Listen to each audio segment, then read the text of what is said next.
No, it was a real gun, man. It was just a If revolver. they shot you in the eye with a revolver, you wouldn't be talking to me right now. How do you know? It was most likely you'd be dead. That's what I thought too, man. I really don't know. Captain, you're not going to believe this one for me. I can't believe it either. You're right. I've already heard the story. I can't believe it. I want you to imagine something. Imagine that someone breaks into your home tonight. There's a struggle, you get shot, and someone calls 911. How long do you think it takes before you're in an ambulance? Before someone is telling you to stay with them? That help is on the way? Most people would say minutes, 5, maybe 10 at most. For Ryan Waller, the answer was more than 5 hours. Not because help wasn't available, Not because the situation was unclear, but because the people who were supposed to help him decided, almost immediately, that he was the one who needed to be questioned. Ryan Waller was shot in the head on the night of December 23, 2006. And instead of calling an ambulance, Phoenix police sat him down in an interrogation room and kept him there while his brain bled. What happened in that room, and what it cost him, is one of the most clear-cut examples of institutional failure I've come across in this space. This is his story. Phoenix, Arizona, 2 days before Christmas. Officers respond to a shooting at an apartment on West Montebello Avenue. They arrive and find 2 people inside. Heather Kwan, 22 years old. She is dead. Ryan Waller, 24 years old.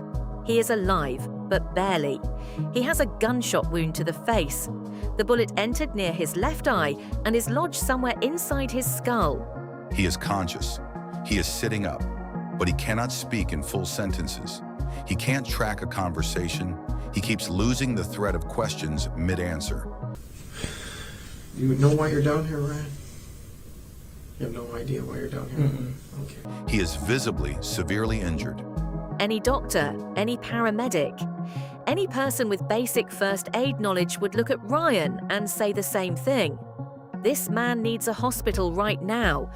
But the detective who took charge of the scene, Detective Hector Moya, didn't see a victim when he looked at Ryan Waller. He saw someone who was present at a murder, someone who was alive when the other person wasn't, someone who couldn't explain himself clearly. And in Detective Moya's framework, that combination meant one thing. Suspect. To understand what happened that night, you need to understand the world Ryan and Heather lived in before it. They had been together for about a year.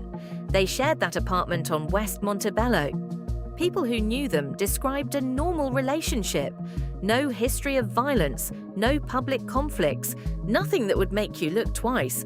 But Heather had an ex-boyfriend. His name was Richie Carver. And Richie Carver had not accepted that the relationship was over. In the weeks leading up to December 23rd, there had been tension. Incidents, the kind of slow escalation that is terrifying in retrospect and easy to minimize in the moment. Heather knew Richie was unstable. The people around her knew it. And on some level, there was probably a fear that things could get worse. What nobody anticipated was how fast it would happen, or that when it did, the system's response would end up hurting Ryan almost as much as the bullet did. But we're getting ahead of ourselves. That night, Richie Carver came to the apartment. What followed was fast and brutal. Heather was killed, Ryan was shot in the face, and Carver left. Sometime after that, someone called 911. And when the police arrived, instead of 2 victims, they decided they had 1 victim and 1 person of interest. The interrogation video from that night is public record. It has been uploaded online and watched by hundreds of thousands of people over the years. I want to be careful about how I describe it, because it's easy to let the word disturbing become background noise in true crime. But this video is disturbing in a specific and important way. It's not dramatic, it's not loud. There are no raised voices or table slamming moments. It is disturbing because of how ordinary it looks, because of how routine it feels to everyone in that room, except Ryan. Ryan sits in the chair. His left eye is swollen shut. There is dried blood on his face. He lists slightly to one side. He looks, and I don't know how else to put this, he looks like a man who is actively dying. and Detective Moya sits across from him and calmly asks, "What happened?" Ryan tries to answer. The words come slowly and then they stop. He starts a sentence and loses it somewhere in the middle. He stares at the table. He blinks. He starts again. Moya interprets this as evasion.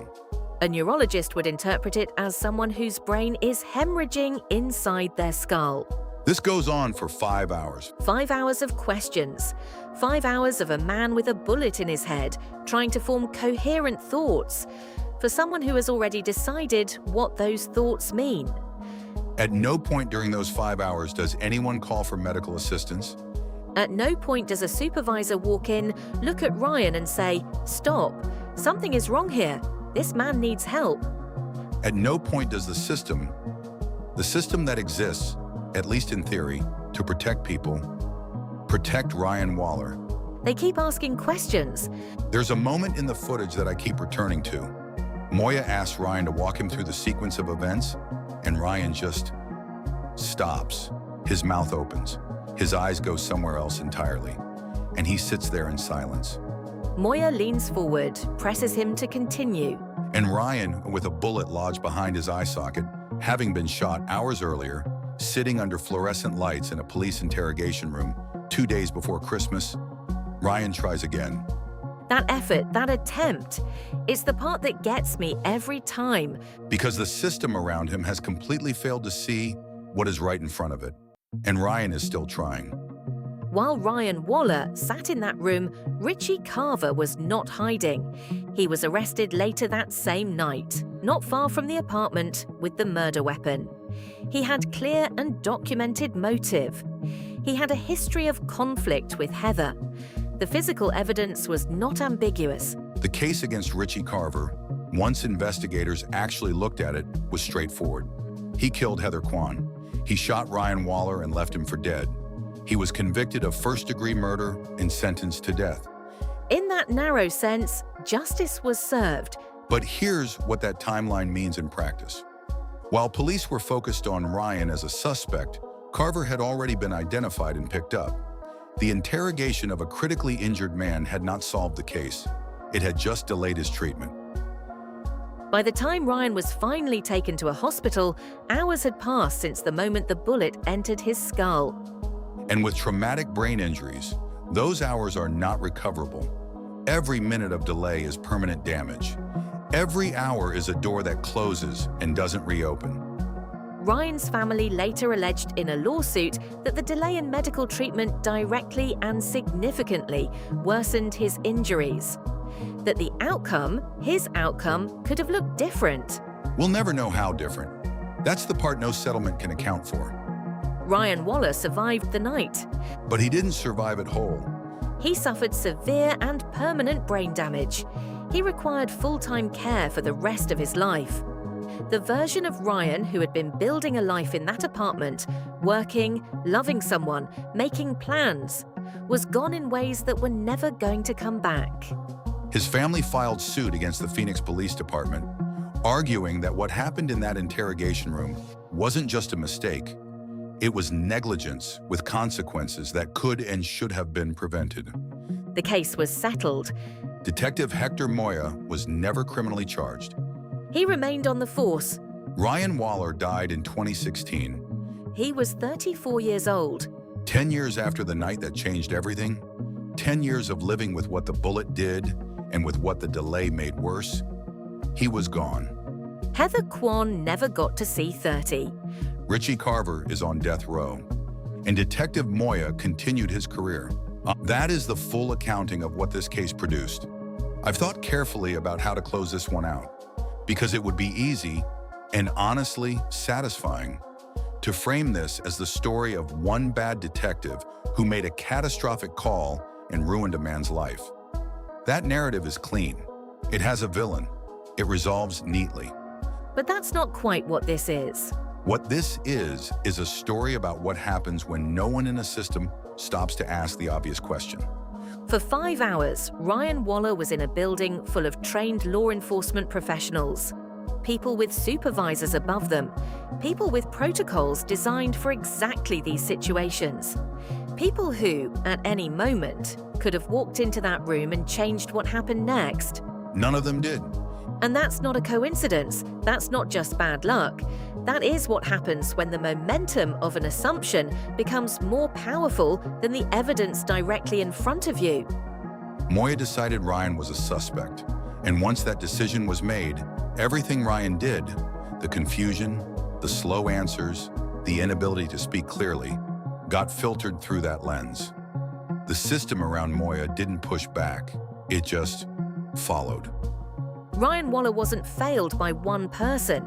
He was failed by a room full of people who were each, individually, capable of making a different choice. That is a much harder thing to sit with. He lost 10 years to what that night took from him. He lost the ability to live independently, to work, to be the person he was becoming.